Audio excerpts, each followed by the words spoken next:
Hey, it's me, MLB. Here is Really Fake, Chapter 40, and this one is titled 4 AM Crackhead Goals. You got up and put your pants back on, making you fully clothed now, and then walked back over to the bed and flopped down into Kuroo's open arms. He kissed the top of your head as he arranged his arms around you, and in no time you had both drifted off to sleep. The next time you woke, it was sometime in the very early morning, and you looked up with a start, still sleeping half across Kuroo's bare chest. "Hey," you croaked. "Shouldn't you be home?" He hummed in a rich, sleepy voice. "I'll text Mum. I'll tell her I stayed at Kemmer's." He rasped back, reaching for your head and laying it back down on his chest. "I'll grab my school uniform tomorrow morning before school." "It is tomorrow already," you mumbled, reaching for your phone to check the time, the light of your screen punching you in the eyeballs as you turned it on. What the?" He groaned. "Ugh. What time is it?" It's just past 4, he replied. "AM?" "No, PM, you deadpanned in the dark." "Yes, AM, you boob." Suddenly a hand groped your boob through your shirt and you gasped with surprise.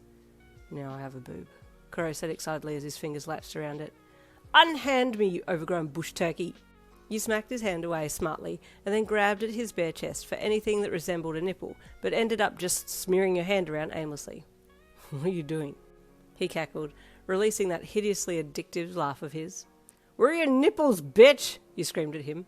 "Kin, it's 4 AM in the damn morning, and you're screaming at me about nipples. What in the everlasting Hand them over!"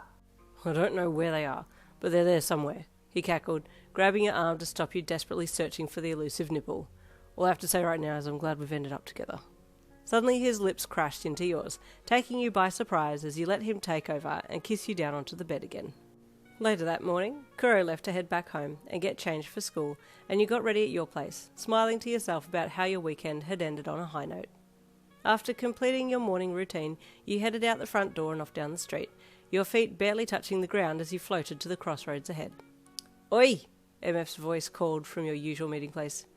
"Do you not answer your texts anymore? What the hell? Did you die over the weekend or what?"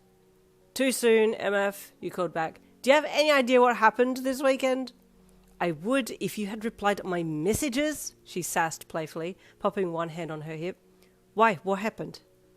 "Okay, first of all, Pyre's in hospital," he replied indignantly. "Oh, seriously, I'm so sorry. Is he okay?" "I hope so. He had a stroke." "Oh, yeah, and he's kind of in a coma." "Oh, babe, I'm really sorry." She reached out as you got to her and wrapped her arms around you, her comforting hug making the emotions swirl up inside you again. "It's okay," you mumbled in a quivering voice. I'm okay, because Kuroo was with me. He went to his game on Saturday, and then Pa went to hospital Sunday, and Kuroo came to get me, and..." "Did he stay over?" The Saturday night, yes."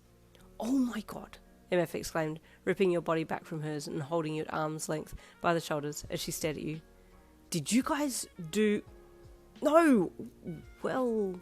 you replied deviously. She sucked air into her throat, emitting this weird scream rumble internally as her saucer-sized eyes conveyed her shock to you.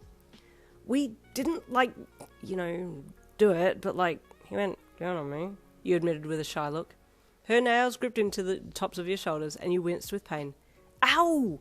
Let go, it's fine. I'm not pregnant, calm down." "Did you do it to him?" she hissed imperatively. "Well, yeah." More internally generated screaming came from her throat. "What?" you laughed in confusion. "I'm not 10. You are a baby. You should know how to do these things." "I'm not a baby." "What was he like? What was it like? Is he big? Is he huge? He's huge, isn't he? Oh god, he's hung. I knew it. I totally knew it," she said, taking her hands off your shoulders and stamping her foot in affirmation. Can we not discuss it here?" you sweat dropped.